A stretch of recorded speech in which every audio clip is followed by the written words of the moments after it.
Zurich. I have just arrived on a morning flight from Frankfurt, and today we will be flying with Swiss International Airlines to San Francisco in business class. So we're treating ourselves today. Now, as I said, I've just come in, so the first thing I need to figure out is where to go. I doubt they will have the gate up already, but given that we're flying to the US, it should be from the E gates here at Zurich, but let's check it out.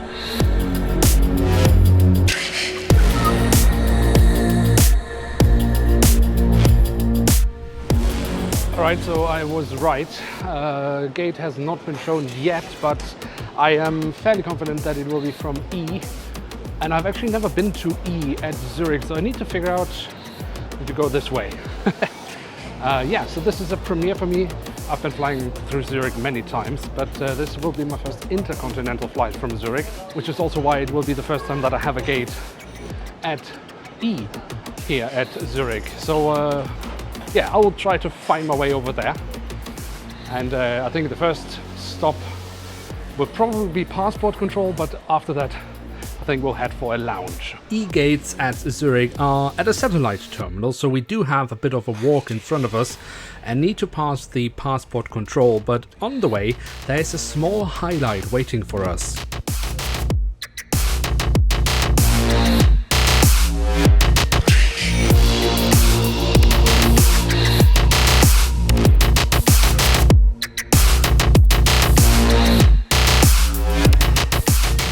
Now, even though my stop here in Switzerland is rather short, you can't go to Switzerland and not take a train. So that's what we will do. If you ever have the chance to take the train over to the E-gates, it's quite the show, even though the visual part is difficult to catch on camera. The entertainment might be somewhat stereotypical Swiss, but it does have the potential to bring a smile to your face.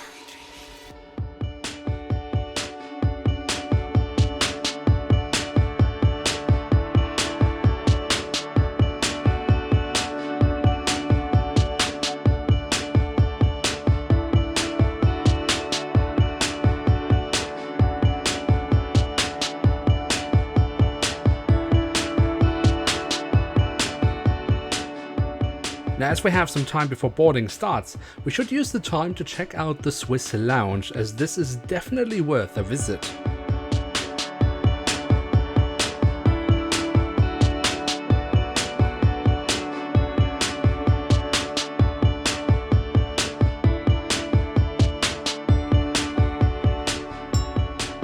If you ever wondered how deep Swiss lakes or how high Swiss mountains are, there is this fantastic schematic in the lounge.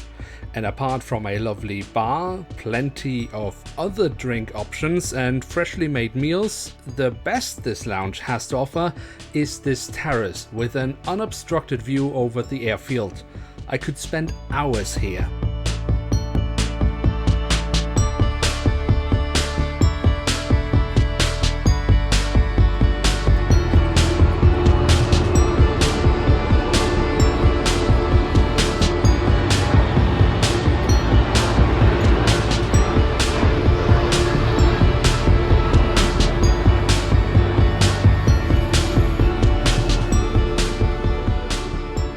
But all good things come to an end, although the next thing is our flight, which is for sure also expected to be a good one. But before boarding can start, an obligatory document check is needed.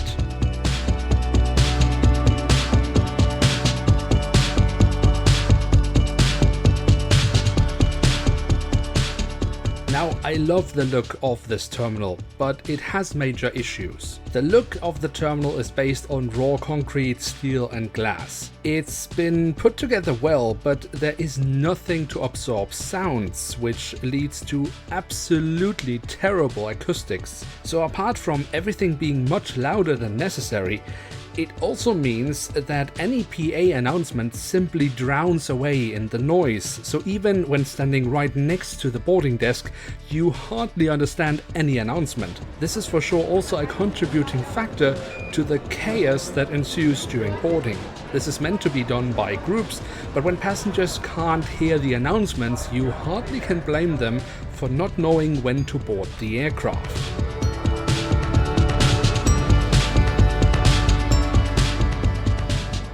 All right, let's head to San Francisco.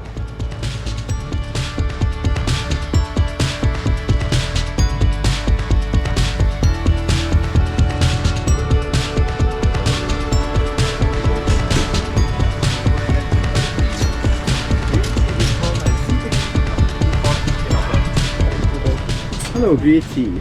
Elfa, bitteschön.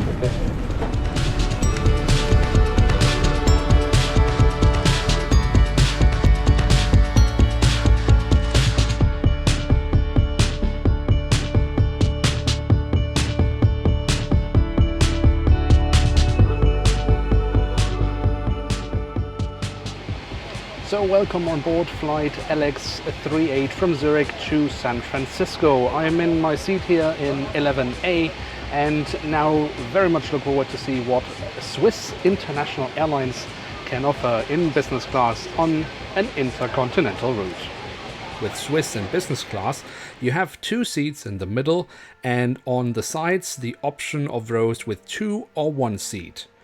At your seat, an amenity kit awaits you, as well as a pillow and blanket. The seat is of course comfortable, but it's not the best business class seat I have ever sat in.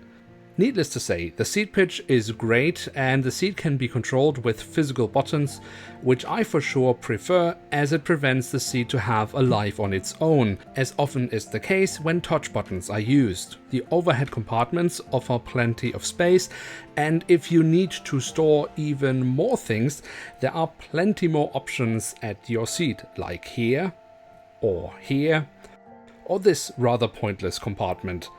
You of course also have a reading light, your own headphones for the IFE, and a bottle of water also is already at the seat. In the armrest there are further controls for the IFE and for the lumbar and massage controls of the seat. There's also a power and USB plug, which is great, and you also find these car-type seat belts at your seat. Apart from the large IFE screen, which we will go into further later, you find the in-flight shopping magazine, the safety card. The Swiss in-flight magazine is not offered in paper anymore, but you find it in a digital version. Wi-Fi is also available, but even in business class you'll have to pay for it, and the prices are frankly shockingly bad. This is not really competitive, to be honest. Now, before we start our journey, it is time for a little welcome drink. And just before we get going, the menu for today's flight is handed out. But we won't get into that right now, but a little bit later. Because before takeoff, I would like to take a quick power nap.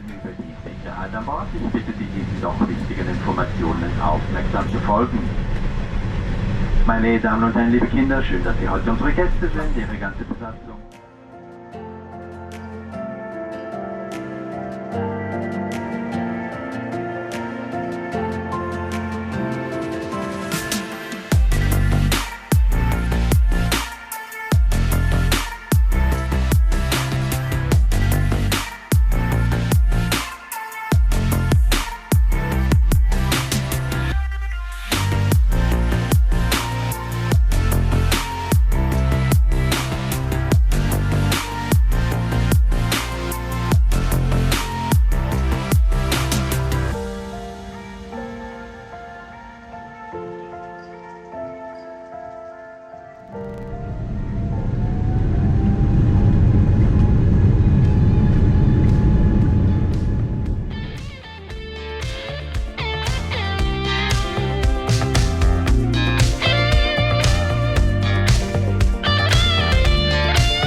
After takeoff, the crew starts its service with warm nuts and a wide offer of drinks. I go for the gin and tonic, where Swiss offers the Gin 27, which is really nice and smooth.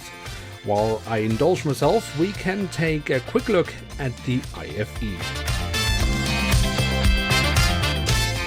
There seems to be a fairly large selection of movies on offer, and also TV shows are well represented, but I like to dig a bit deeper because while some airlines might have a big selection of TV shows, it's not always also the case that there are that many episodes of each show.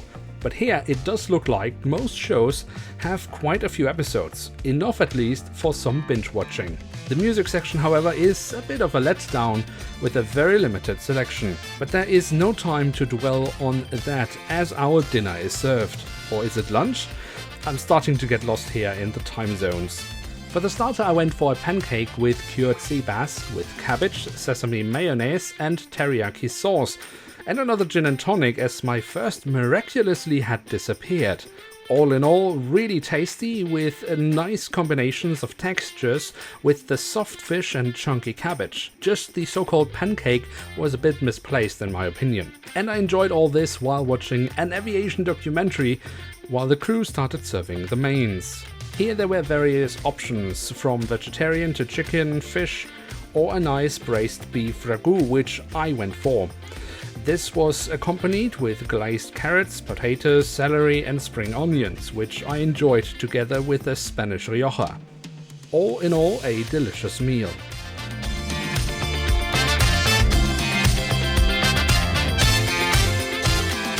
Furthermore, there was a selection of Swiss cheeses together with some really nice bread. Only issue here was that the bread was covered in flour. This might look nice, but doesn't add to the flavor and just leaves a mess all over the place. And then finally a dessert, which comprised of a nice and refreshing lemon and coconut slice with mango compote.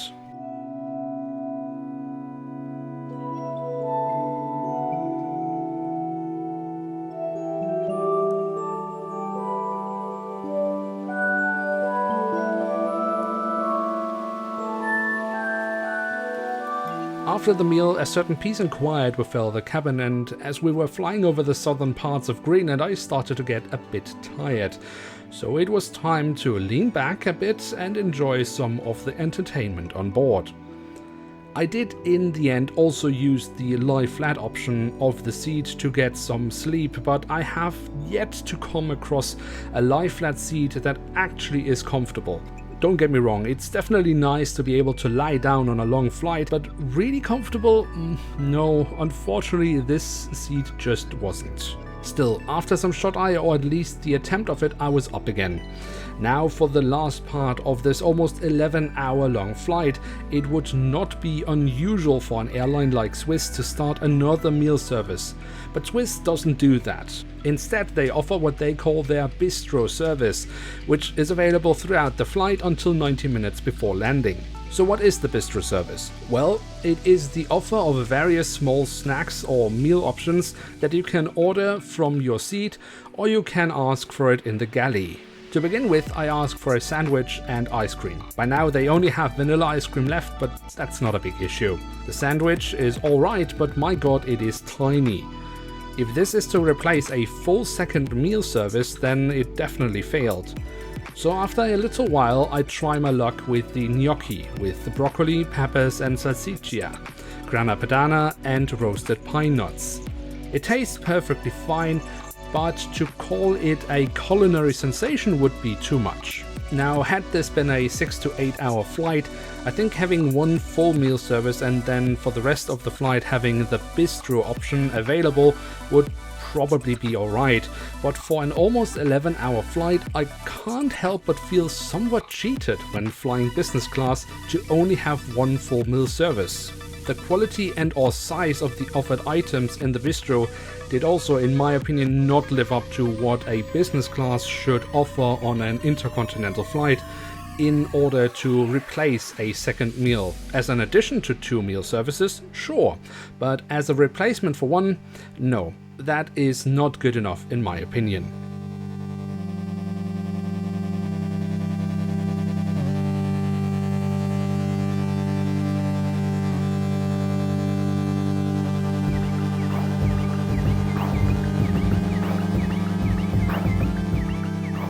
So as we are closing in on San Francisco, it's probably a good time for a little recap.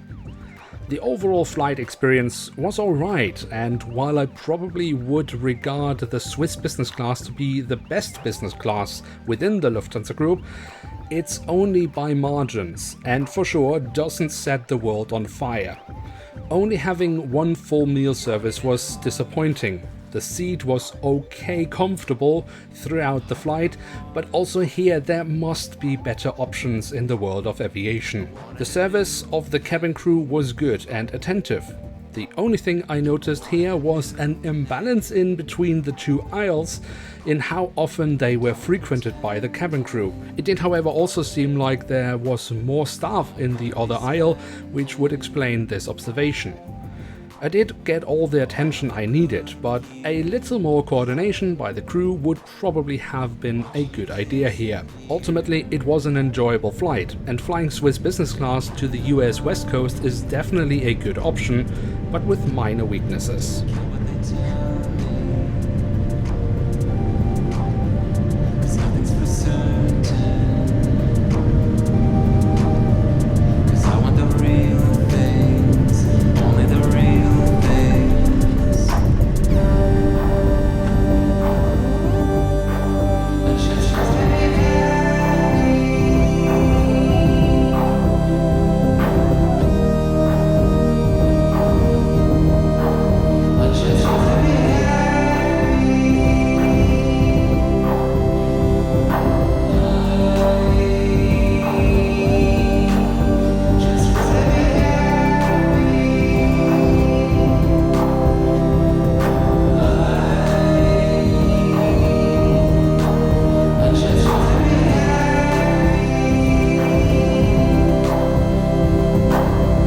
Welcome to San Francisco. I need to head through immigration now and then look forward to hopefully a nice hotel room. I'll be spending some days here to do some plane spotting.